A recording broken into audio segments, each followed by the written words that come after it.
sexual a una niña. Acusaciones de violencia contra niños de 10 años remecen colegio en La Serena. En Providencia, un grupo de escolares difunde material íntimo de sus compañeras. En Ñuñoa, un profesor del colegio envía un correo al municipio acusando a 2 de sus colegas de abuso y acoso sexual contra estudiantes de enseñanza media. En Santiago, en un emblemático liceo de niñas, una exalumna denuncia por redes sociales haber estado en una relación sexoafectiva con un profesor que sigue trabajando en el colegio. Las estudiantes reaccionan. El 24 de marzo, una multitudinaria marcha de jóvenes se toma la Alameda, exigiendo un ambiente seguro para ir a estudiar. Ese mismo día, en Puente Alto, otro grupo de escolares protesta frente a un colegio, luego de que una niña de cuarto básico denunciara que un grupo de compañeros la habría golpeado y tocado en un baño del establecimiento. ¿Qué está pasando en los colegios? ¿Existe alguna relación entre el largo tiempo alejados de las aulas con estas denuncias? ¿Tan alto ha sido el costo de la falta de socialización? A las denuncias mencionadas se suma la de un liceo en Renca, donde ayer un grupo de apoderados protestó en las afueras del establecimiento por una denuncia de abuso a alumnos de tercero básico de parte de un inspector general. También en Renca, una niña habría sido presuntamente abusada por otro estudiante en el interior del colegio a plena luz del día. Las clases en el establecimiento se encuentran suspendidas luego de que los padres ingresaran enfurecidos al colegio. Suspendida está también la tranquilidad de muchos padres y estudiantes que en vez de educación han encontrado dolor y sufrimiento en las escuelas.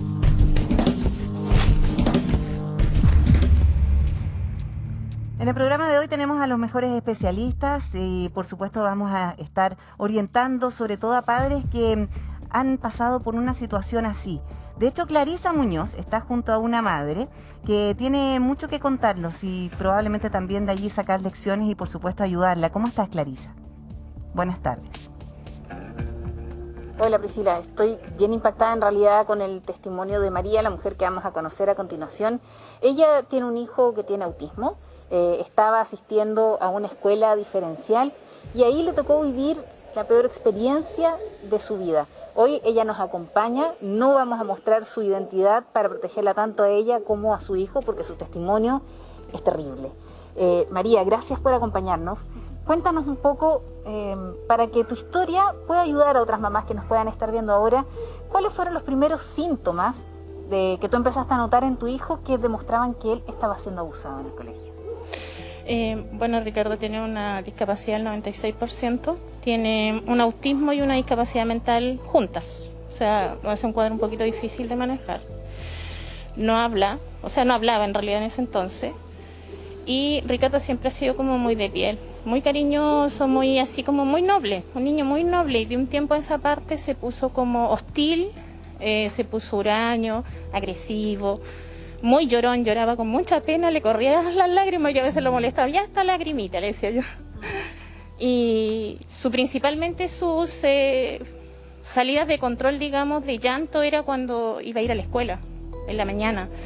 Eran escándalos de proporciones porque no quería ir, yo le decía, bueno, ¿quieres ir o no quieres ir? Sí, quiero ir. Lo llevaba a la escuela, a las 10 de la... Perdona, pero es que lo que pasa es que yo creo que muchas mamás nos pasa que todos los días nuestros hijos nos piden no ir al colegio. Esto me imagino que era distinto. No, porque a Ricardo le gustaba la escuela. Ah, perfecto. Le encantaba la escuela, sí fue como unos meses, digamos, puntuales que él cambió totalmente. Fue como un cambio así. Sí, radical. drástico, muy drástico. Dejó de comer, bajó fácil 10 kilos, fácil. Un niño pequeño, estamos hablando de un niño de 12 años. ¿Y cómo lograste enterarte de qué se trataba esto? Porque yo me enfermé en ese mismo año, 2 meses después de la influencia, y tuve que ir a la posta. Fui con mi esposo y mi esposo se quedó fuera mientras yo entré al box, y ahí mi esposo empezó a hacerle cariño a mi hijo y a preguntarle por qué lloraba tanto, por qué los escándalos, ¿cierto? Y ahí le empezó a contar de que un niño Felipe, compañero de escuela, le metía una inyección en la boca y que la inyección sonaba en la boca así, chuc, chuc, chuc, chuc, ¿ya? Y que ¿dónde estaba la inyección? ¿Dónde la tenían? ¿Qué bolsillo? No era bolsillo, ahí abajo le decía. ¿Pero dónde? Ahí, hombre, le decía, y le apuntó hacia los genitales. Entonces no hay que ser como muy inteligente para saber de qué estamos hablando. Oye, ¿qué pasó con ustedes como papás, como familia en ese momento? ¿Cómo es el impacto de una mamá de recibir una noticia así? Bueno, en primera instancia era como impotencia, culpabilidad, porque yo lo retaba porque lloraba todos los días, casi que lo obligaba a ir a la escuela, y fue como terrible. Creo que todavía no lo superamos como familia. O sea, nos sentimos como muy en deuda. Este país, cuando se trata de abuso sexual, como que, y sobre todo cuando suceden en establecimientos escolares, tratan como de protegerse entre sí, como que tratan de hacerla ver a uno como loca.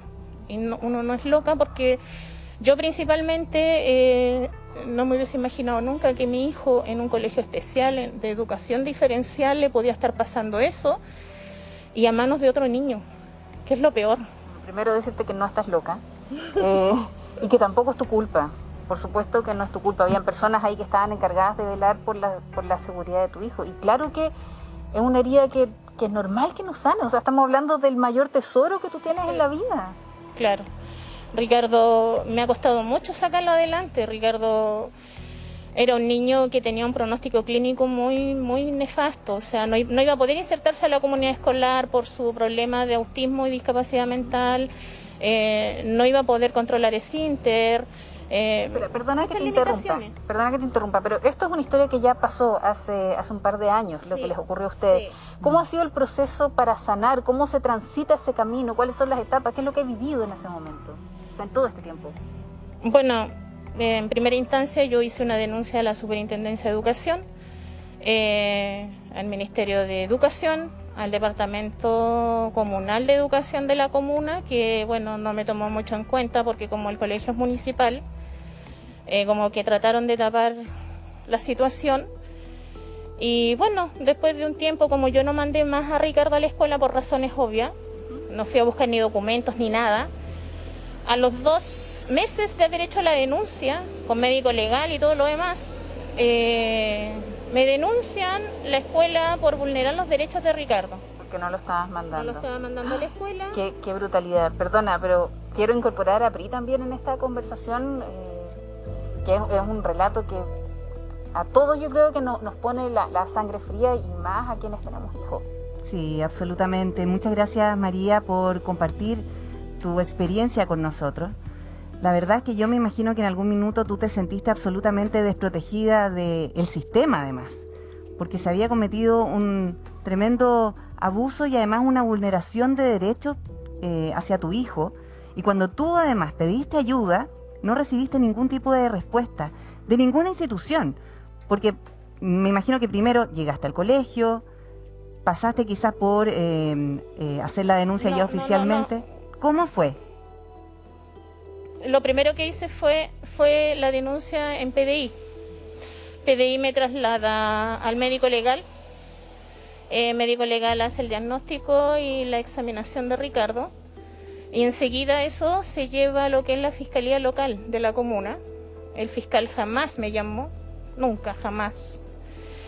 Y como les digo, a los 2 meses de haber hecho yo la denuncia, me llega una citación de vulneración de derechos y maltrato hacia Ricardo. O sea, la vulneración era porque no lo estaba mandando a la escuela. O sea, la escuela te denunció a ti. Sí. De vuelta. Claro, y agregó a eso de que yo supuestamente golpeaba a Ricardo.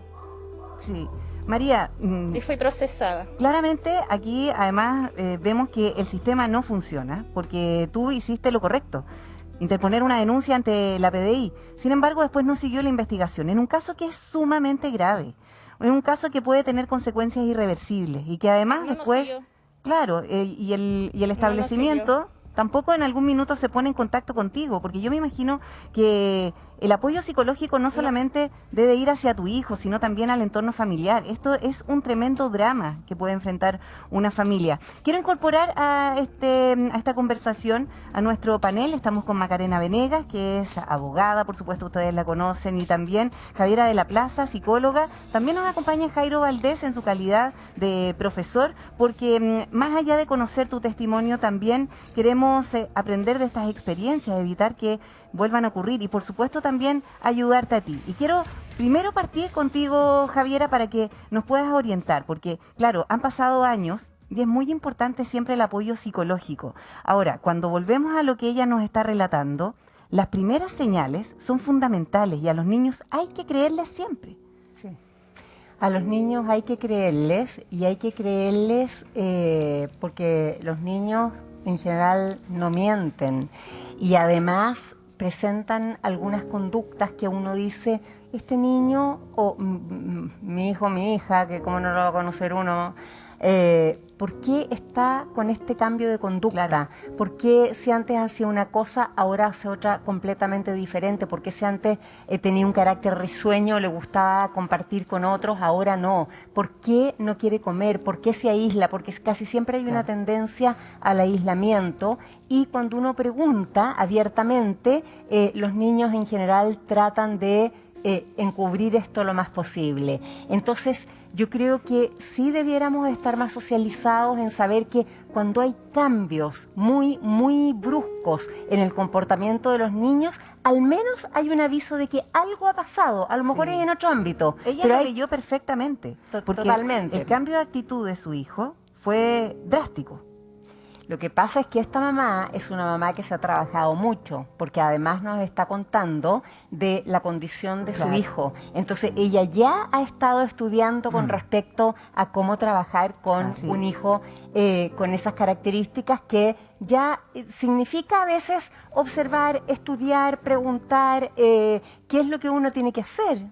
Sí, María, me gustaría preguntarte cómo está tu hijo hoy. Si lo ves a lo mejor con algún cambio de actitud, sabemos la condición que él tiene, pero probablemente tú como madre puedes notar algún comportamiento distinto o ya estaría superado. No sé si superado, al menos en mí no. De verdad, yo le digo, todavía me siento en deuda con él, porque no se hizo absolutamente nada con respecto a lo que a él le pasó. Se dedicaron a perseguirme a mí en lo que es juzgado de familia. Se dedicaron a mí a averiguar en el hospital, en los consultorios, en los centros de rehabilitación donde llevaba a Ricardo. En la nueva escuela donde fue también, fueron a investigarme cómo era yo, si lo retaba, si era una mamá mala, por poco menos. Y bueno, Ricardo pedagógicamente retrocedió mucho, demasiado. Retrocedió, Ricardo se sabía los colores, las letras A, I, O, U, perdón.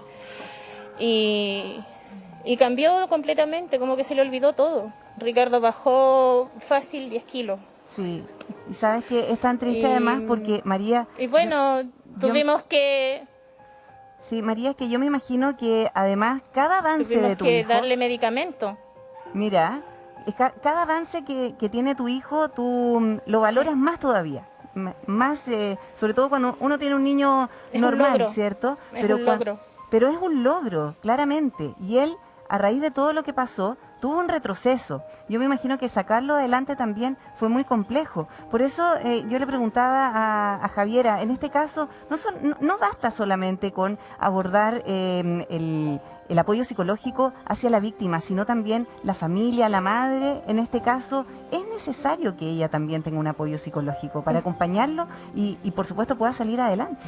Es muy necesario porque yo estoy escuchando a ti, que eres su mamá, y que estás diciendo algo que puede representar y puede hacer que muchas mamás se identifiquen cuando sienten culpa porque le ha pasado algo a su hijo. Y la verdad es que esa culpa, en estricto rigor, no te corresponde a ti. Pero si yo te lo digo, parece una palabra como de psicóloga nomás, como para dejarte tranquila. No, yo creo que eso también necesita una intervención para que tú te des cuenta de que hubieras hecho lo que hubieras hecho, eso no dependía de ti. Y que ahora tienes que empezar un proceso de perdonarte a ti misma, porque realmente quien tiene que ponerse con todas las responsabilidades y ayudarse es la sociedad, son los colegios, es la parte, en fin, legal, cada parte que tenga que ver con cómo te revictimiza a ti, por ejemplo, diciendo que tú tienes descuido hacia tu hijo, si precisamente tú lo estás protegiendo para que no vaya al colegio donde fue violentado sexualmente. Así es que sí necesitas, yo creo, una ayuda. Sí, María, Clarisa, te voy a pedir que se mantengan con nosotros. Ahora tenemos un llamado telefónico de Javiera. Vamos a ver por qué se contacta con nosotros. Hola Javiera, ¿cómo estás? Hola, bien, gracias. Cuéntanos. Yo más que nada quiero dar mi testimonio porque como la mamá que está hablando, mi hijo también sufrió un abuso sexual en el colegio en el año 2019. Él tenía 8 años, estaba cursando tercero básico. ¿Ya? También fueron distintas las señales, no quería ir al colegio, yo lo iba a buscar y era una desesperación por querer salir de ahí. Claro. ¿Javiera? Ya llevaba 2 años en ese establecimiento, entonces me parecía muy extraño. Al paso del tiempo anduvo le dio una onicomicosis y una psoriasis unguial, empezó a perder la uña de las manos y de los pies, por lo mismo. Sí. Iba al colegio y me decían que en el colegio sabían que pasaban situaciones que se les escapaban de las manos, pero ellos no podían hacer O sea, nada. ellos se lavaban las manos, básicamente. Claro. Se lavaban las manos, claro. Yo fue un ir y venir hasta que un día dije no lo mando más, porque algo está pasando, porque yo iba a preguntar, lloraba, le decía a la profesora llorando, algo le está pasando porque no es normal, él no es así. Ella me decía, sí, pero es que él se queda aquí en la sala, en el recreo, porque él no quiere, le gusta hacer aseo en la sala. Yo le decía, pero ¿usted encuentra normal eso? Me decía, sí, ¿y qué le dice él? Que usted no lo deja hacer aseo en la casa, entonces por eso le gusta estar aquí. Qué extraño, le decía yo, porque él no es así. Pregúntele a las profesoras anteriores, de los años atrás. Javiera, me gustaría preguntarte, me imagino, es muy importante lo que tú nos dices, porque primero son las señales que te entrega tu hijo y es básicamente lo que nosotros estamos hablando ahora, ¿cierto? Estar muy atento al cambio de actitud y las señales que te puede entregar porque uno conoce a sus hijos. Pero Sí. además preguntarte, ¿él había sido abusado por parte de un compañero, de un adulto? No lo sabemos. Lo que sí, después de que, al igual que la mamá, el colegio también me amenazó que yo estaba vulnerando el derecho a la educación de mi hijo. Yo fui a dejar una constancia y expliqué, y ahí me dijeron que todos los síntomas que yo estaba dando eran de un niño violado. Entonces yo hice la denuncia. ¿Ya? Después entre que tomaron la denuncia es que yo tuve audiencia, pasaron muchos meses. Solamente lo enviaron cuando tuvimos la audiencia, dijeron que tenía que ir a PRM y ADRA, un programa de reparación. No sé de qué tipo de reparación porque ese daño es imposible repararlo. Y ellos, en base a lo que él contó, a las historias, dibujo y todo, y el nivel de miedo que él tiene hasta el día de hoy, fue una persona adulta. Javiera, te Un queremos abuso sexual agradecer de el qué llamado. índole no lo sabemos. Javiera, te queremos agradecer el llamado. Muchas gracias por compartir tu experiencia con nosotros, porque la verdad es que puedes ayudar a muchas madres y a raíz de estas experiencias nosotros también podemos sacar lecciones y aprender. Que estés muy bien. Quédate pendiente del programa porque vamos a seguir hablando de este tema. Y sobre todo te quiero preguntar a ti, Maca, porque aquí hemos visto 2 casos en que tienen una coincidencia que es bien dramática. Porque resulta que al momento de denunciar esto en los establecimientos se culpa a las madres. Exacto. Eso por una parte, pero además las madres, o en el caso de María, que estaba conversando con Clarisa, hizo la denuncia ante la PDI. ¿Cuándo uno puede denunciar? Sobre todo cuando lo que nosotros habitualmente o hemos visto son adultos que abusan de los niños. Cuando el abuso es entre compañeros. ¿Qué pasa? ¿Cómo proceder? Sí. Bueno, la verdad que los casos que hemos escuchado hoy día, la verdad que da una impotencia porque hay impunidad total. O sea, en ambos casos no se sabe bien, se presume que son, ¿no es cierto?, alumnos del propio colegio quienes habrían cometido los abusos, pero no se sabe. O sea, digamos que no hay una investigación seria por parte del colegio para determinar las responsabilidades, sino que todo lo contrario. Aparentemente hay una actitud más bien, como lo decía María, de tapar lo que está pasando al interior del establecimiento escolar, de encubrir esta acción. Entonces, eso obviamente causa una impotencia tremenda. A ver, cuando tú te refieres, Priscila, respecto a cuál es el procedimiento, cuando existe ya, ¿no es cierto?, un relato, una develación de ese niño, niña o adolescente con su padre, con su profesor.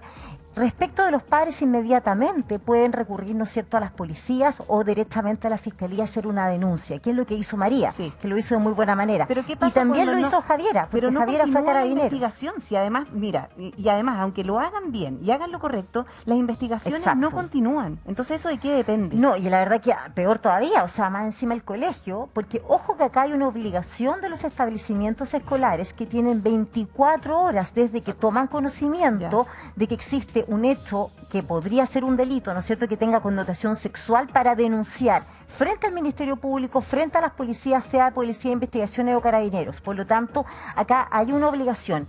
Más encima, en el caso de María, ella dice, ella hizo, ¿no es cierto?, en el fondo, esta denuncia, y además, en el fondo, fue a la Superintendencia de Educación a decir, a ver, el colegio acá no está haciendo lo que tiene que hacer el colegio, que es denunciar. Por lo tanto, también se quejó frente a la superintendencia. Lamentablemente, no tenemos el detalle, son causas reservadas, ¿no es cierto?, por la connotación que tienen respecto a que es niños, niñas y adolescentes con una connotación sexual, pero lo cierto es que da mucha impotencia. Por eso te digo, Priscila, que en realidad, teniendo todos los antecedentes, no se sepa hasta el día de hoy quiénes fueron los abusadores, quiénes son las personas en el fondo que estarían cometiendo estos ilícitos al interior de los colegios. Sí, queda en la más absoluta impunidad, sobre todo porque además podríamos frenar nuevos abusos, y eso es lo que más preocupa.